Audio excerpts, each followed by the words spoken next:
excited to have today's podcast because here with me I have Jimena, Ballén, all the way from Peru. And that's why I love doing these podcasts, because it really lets us connect with the whole world and with people who have inspirational stories to share, like you.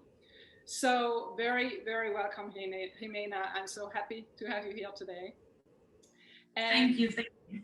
yeah, and a short intro to you. You call yourself the Body Love Coach. You have spent the last 15 years raising awareness of the importance of putting the body first in the healing process. Your background, however, has nothing to do with that. It's more you come from theater, where you have spent 20 years, and then you made the move into coaching. And you are actually coaching in two languages. You are quite an international woman. You used to live in the United States, in Argentina. Now you're in Peru, but you are open for the English and the Spanish speaking market, actually, which is really great. So I think a lot of people can profit and benefit from you. So tell us a little in your own words exactly who you are and what you do. Yes, thank you. Thank you for inviting me, Manuela. I am so happy to be here. Yes, the thing that, for example, I have been doing in the last year is working mostly with women, and I work a lot about our own relationship, no, the relationship that we have with our body and the relation that we have with ourselves, because sometimes for me this is like the basic thing, no. First, starting with the relationship that we have with ourselves, and from there it affects other areas of our lives. But then first, healing ourselves, and also I focus a lot in the body. So what led you to that change, to really focus on that body? What happened, or why did you decide to make that change? Yeah, well, at the beginning, for example, 10 years ago or more, I didn't have clear what I was working with people, or what I was starting with coaching, no? But then when I was when I moved to US, then I started to think, okay, in the people that I wanted to work, and then I went back to my story, no? So I can tell you my story now. It's well, when I was little, I had a difficult moment when I was 7 years old. I was attacked when I was 7, and then from there, I think that there in my life, since when I was a teenager, and also when I was a child, I have different moments related to men, also related to an attack in the streets, that I felt I have shame about my body because of the things that happened. No? And well, when I was 17, I had a attempt to rape, and I defend myself in the way that I could. So I bring this here because for the things that happen later, no, or for the people also that have issues with their bodies, because a lot of trauma that we have in our lives, in our different events that we live, we have this relationship in our body because of the trauma that we had in our body. So in the moment that I start coaching, I didn't realize that was the thing that I was going to work, no? But in my personal life, I really needed to heal that, to be free, no? To connect with myself, because I have as a consequence also of the things that happened with me when I was a child, a teenager. I had depression, I had a difficult relationship with my body,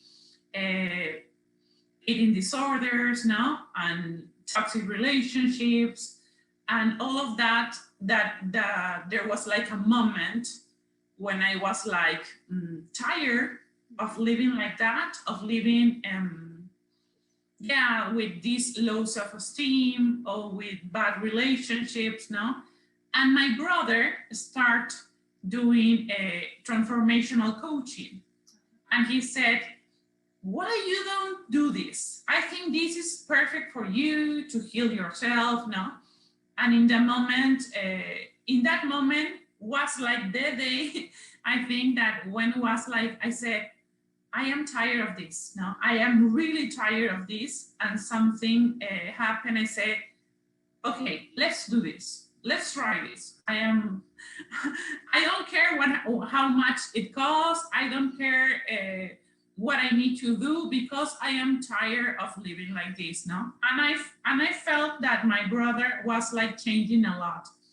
So that was like the time when I start my journey, because it is not that okay in that moment I did that workshop and everything changed. No, I start my journey right there, you know, and I start like to heal myself, to found my story, because a lot of things I forgot. My unconscious mind, in a way, try to erase a lot of things, or I didn't talk about that in years and years and years. You know? But I think that in that moment, that was like the beginning of the healing, no? And at the beginning, it was like more than ontological coaching or transformational coaching.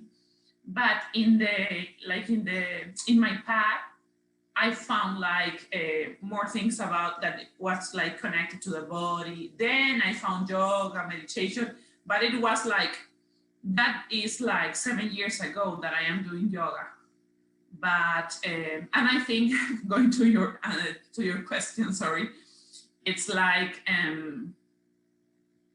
that when I was connecting to my story, I realized that the relationship with my body was the main thing in my life. No, so healing that relationship was super important for me. No, so, and I realize right now that there are like a lot of not only women and men that need to heal that relationship. No, that's why I started to focus on that. And that is like the thing that I love, also connecting to my body, and also helping women and men healing from there. Yeah, wow, love it, love it.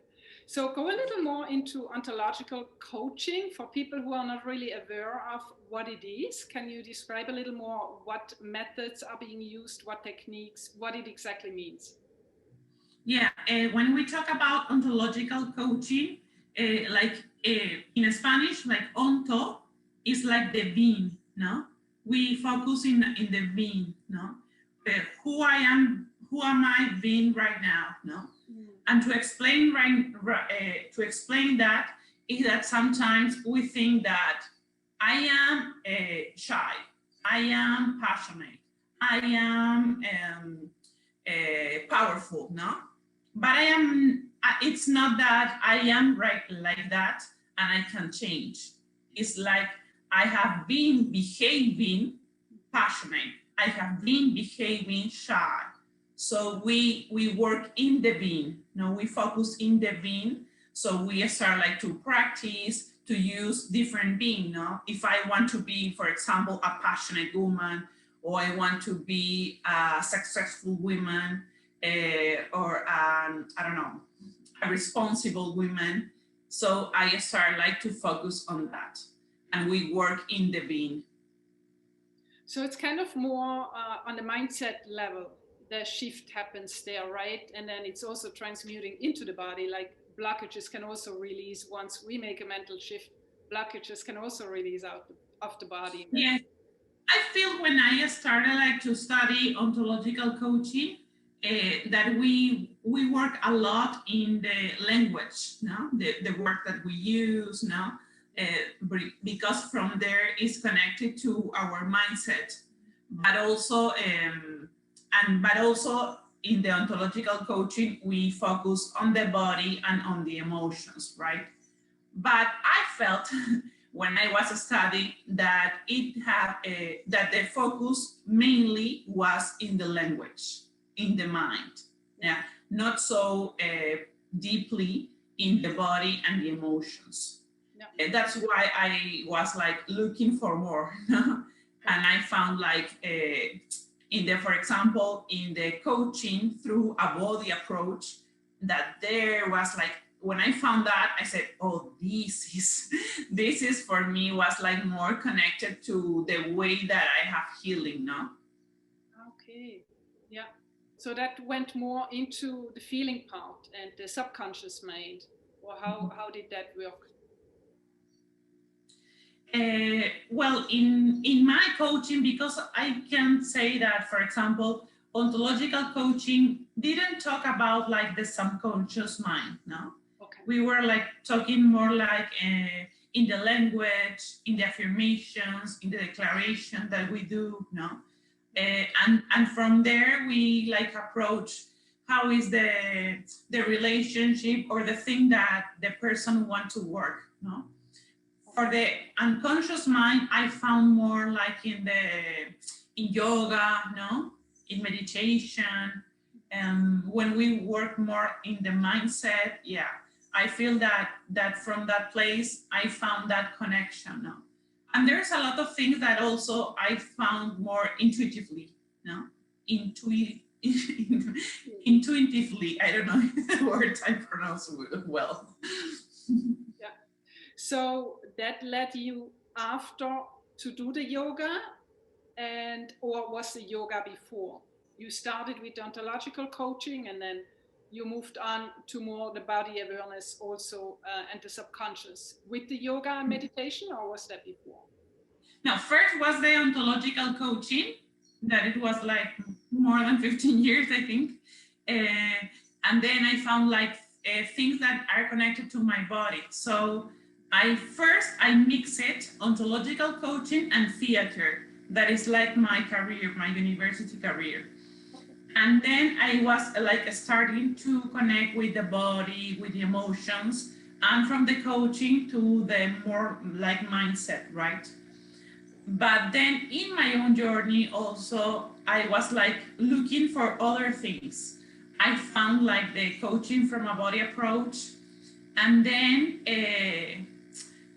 in my own journey, I was looking for something that gives me more like a stability, more like that. I felt like something I wanted to work that gave me like more stability, more calm, no?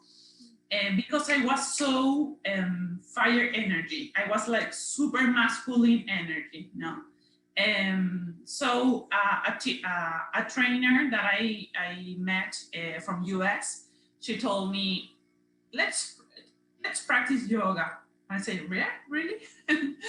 Yeah. And so she said, yeah, start to practice yoga and meditation. So I said, oh, okay. And I found in that moment Ashtanga yoga, no? And yeah, and I started meditating by myself, no? And then I feel like the crush in my heart because I really fell in love with yoga. And yeah, it was wow, no? Because I felt that I found like the place and also the connection with me. Because in Ashtanga yoga, for example, in that studio that it's in Peru, I found so much respect for the practice, no? And in another moment, I have practiced yoga, but I didn't feel that connection, no, that respect, yeah, for the practice, for the spiritual practice, no, also. And in that moment, I said, oh, wow, no. Also, we practice at 6 a.m., no? And I started to practice and everybody was there, I said, oh my God. And it was like, I fell in love with that, yes, with that respect, Also because when we do Ashtanga, we have something that is called like Mysore style, no? that you have your own practice. So the teacher gives you, okay, this is your asana, and it's going to give you like, it's the same sequence of asanas, and we continue doing like the same thing every day. But of course, it's like a different connection, no? Yeah. So from there, I feel that when I found yoga and meditation also, I became like a different journey, no? It was like more spiritual, more connected with me, with my intuition, no? And also I was like learning from listening to myself, no? Not only what I learned from the teachers, but also I was like starting like to listen more to me, no? Which is really, really important. That's what we all, I think, can learn, to listen more to ourselves. We are so programmed to listen to the outside only, and to everybody else we forget how to listen to ourselves. So these techniques and methods, they really help to, realign, I think. It worked for me as well. And it's beautiful, how little by little we keep searching for something, but we always keep finding more till suddenly it feels like, wow, I've come to a level I'm ready now to teach. So you've reached that level, I believe, with yoga, or you were teaching before on that sense?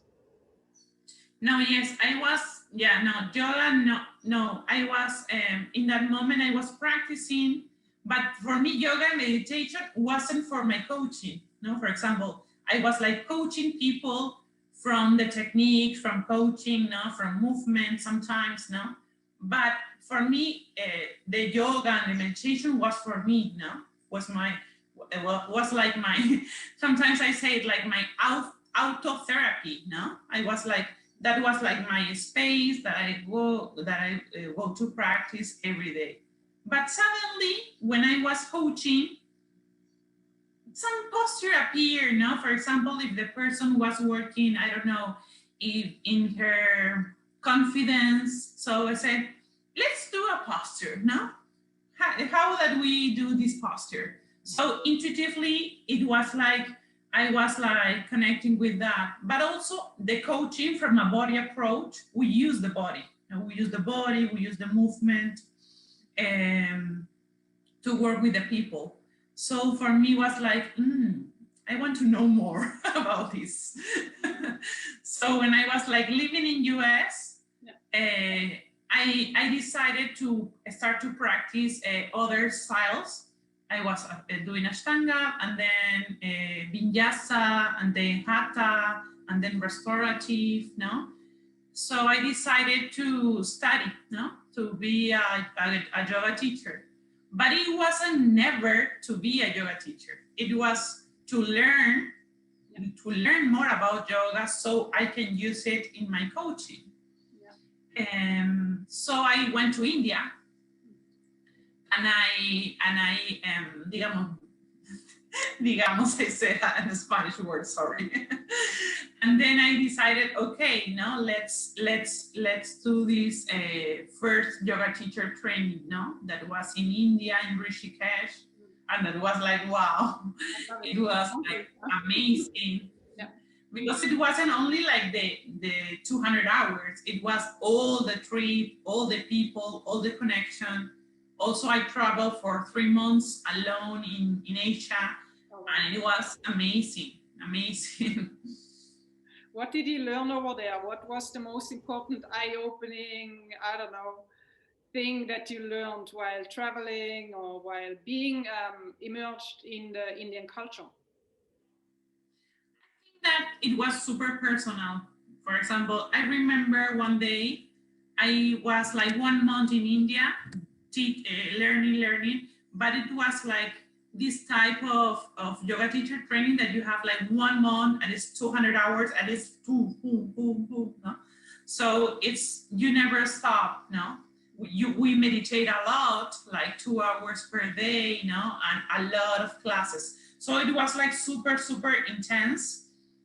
But when I traveled to Nepal, no, I traveled to Nepal after that trip, and I said, I want to rest. I want 2 weeks for me now to And it was like one day that I was walking in the streets. No, I take like the bus, and I was me myself in the bus with a lot of people from different cultures, and I was like looking at the window, and I said, wow, no, what I am here, no, I am here in this place with these people, and I am like, for me I was super emotional in that moment, because I realized that, wow, the Jimena from the past would be really scared to go to different places, to be by herself now.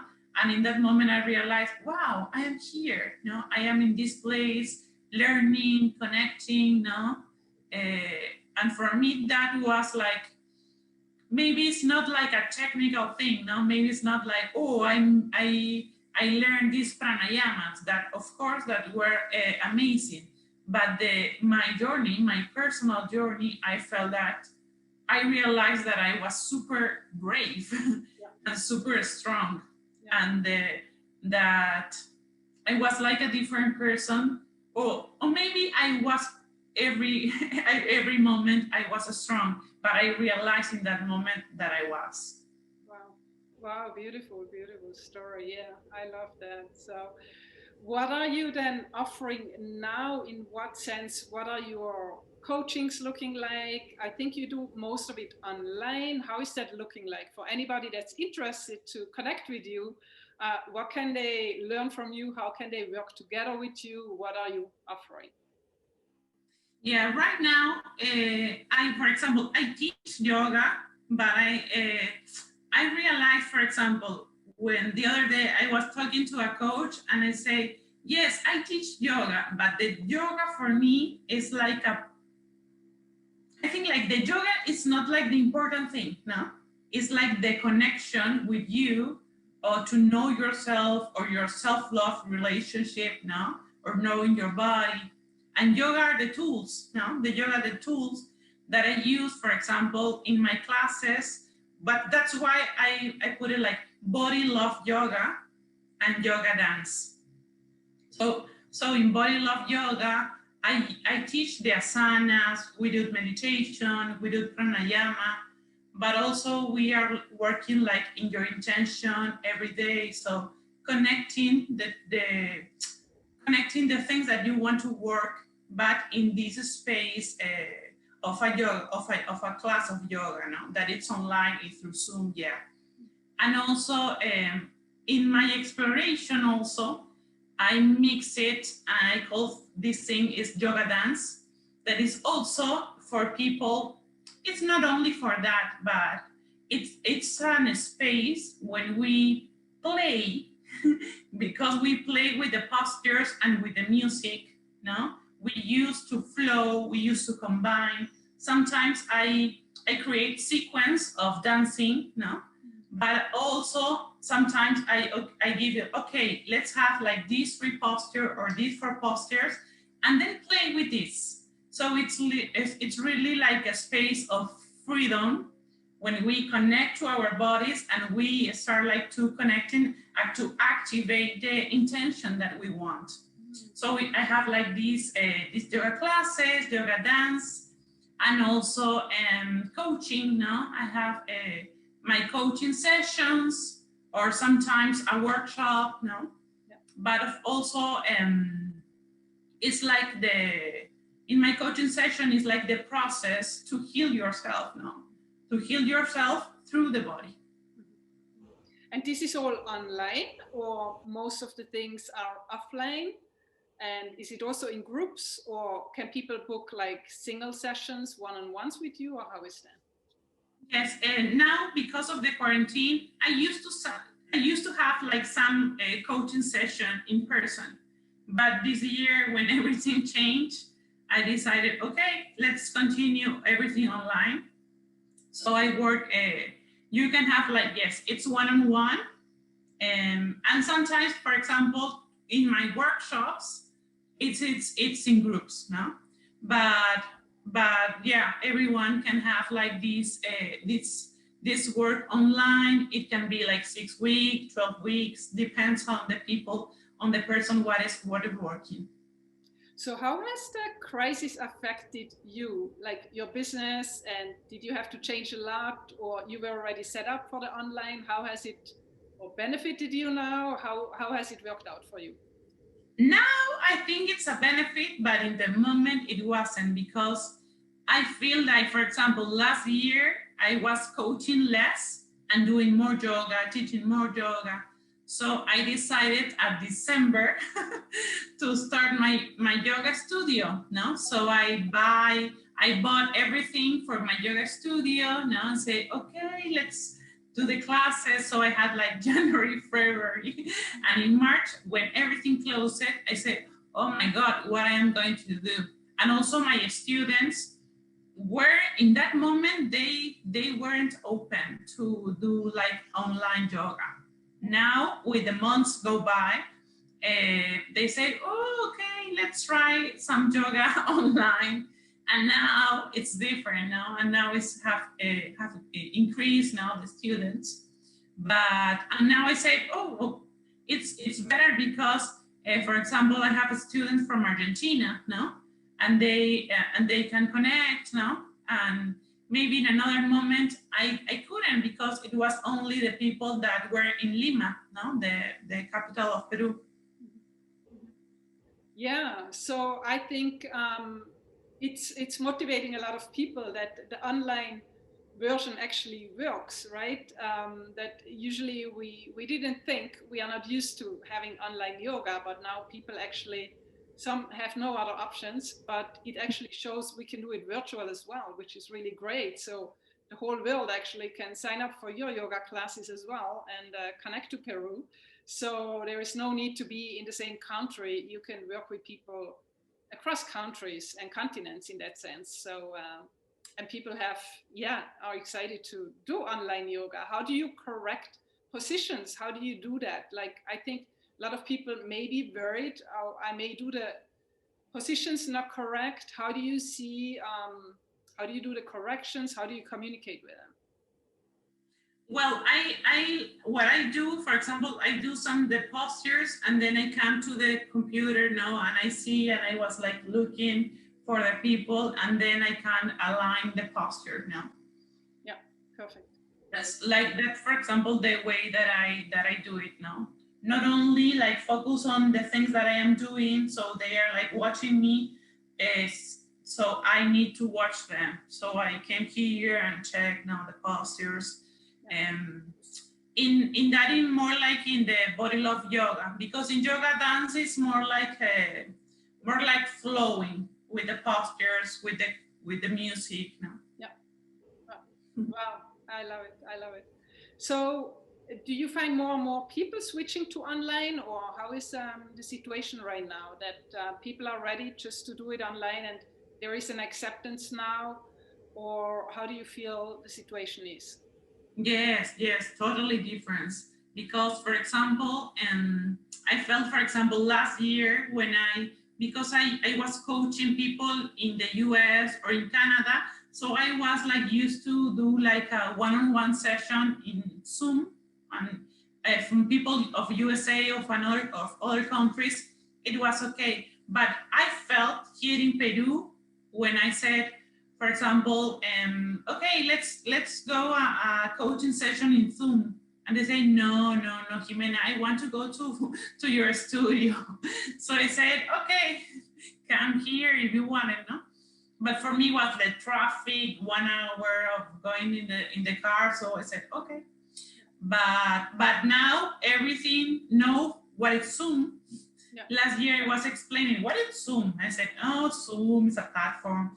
But this year, not everyone, because also birthdays and celebration, everything is through Zoom. So now people is super open when I said, okay, let's have a meeting or a 20-minute meeting so we can meet each other, and they say, oh, okay, no. I think the people here are more like open, no. They know what are the platforms. They're like more confident, because sometimes I think that sometimes they were like, what is this, no? But right now it's different. I feel it like totally different. What is the younger generation doing in this time? Are they also more adapting easier? Are they also coming to yoga, or what kind of clientele do you have? Is it very mixed? How is it for you? Well, for me, more is the people more than 30. This is like the people that more connect to me. But the other day, I had a friend of mine invite me to teach yoga dance in the university, Oh, in one of the universities here in Peru. And they were like teenagers and they love it. They were like so excited. They were like dancing and they were like moving. Also, they were theater students, no? So they were like more open to connect with their bodies. But they were, wow, no, they were like loving it and moving. And in my past, I taught theater in a school. So so I love to teach also, no? To connect with them, with teenagers. They are amazing. yeah. Yeah, these fields aren't in school yet, generally, right? There is no yoga or yoga dance in that sense, or coaching, whatever you offer, there is no room yet or no availability yet in schools. How do you see that sooner or later schools are opening up more to this type of modalities, or how do you feel in what direction it's going? Well, I think also in this time that we are like living, people are like focusing more in our health, no? So I hope also, because I know that in other countries like US, they have meditation or they have yoga in their schools, no? And they know what important it is. Here in Peru, there isn't, but there are like some schools that are like introducing yoga or movement. But now I think that we are like more aware about how important it is, like to have some times to rest, to take care now, to take care about our health, because sometimes we are like waiting until it's too late, no, to go to the doctor. And this is like the way to also to listen to our body and also know what is happening, if there is an allergy, if there's my bones. It's a symptom because something is happening now. So we are like taking care about that. Wow, love it, love it. Yeah, raising awareness, that's really yeah, beautiful the way you explained that, so thank you so much. Is there anything else you'd like to share, another or a piece of wisdom you'd like to share with the world? Well, I think that we are like, I was like thinking about that in the morning, that we are like running, no? Running to heal, running to do this, no? And we don't like take the time to heal. And I think that is super important. Sometimes I think, of course, that when we have our heart broken, no? Or when we are like living a grief, we want, okay, give me like the thing that I can take it. And this is like super easy, super fast, because the society is saying you like, okay, run, okay, do this, okay, your to-do list, no? But sometimes isn't like that. Sometimes we need to sit with ourselves. We need to feel, no? But for me, is healing is feeling, no? And for healing, we need to sit with ourselves. We need to feel the emotions. They are maybe uncomfortable, but when we feel, we can connect with that. And it's like energy, no? We go to that emotion. It's hard, I know, but then it relieves. And then it comes another energy. So when we are like more in that moment and we are like taking time for that, taking time to be with yourself, of course, in this area, and also it's super important, like to take time for that, to take time to create that relationship, to listen to your body, you know. I know that there is like, I don't like to say difficult times. Maybe I can say like challenging times. But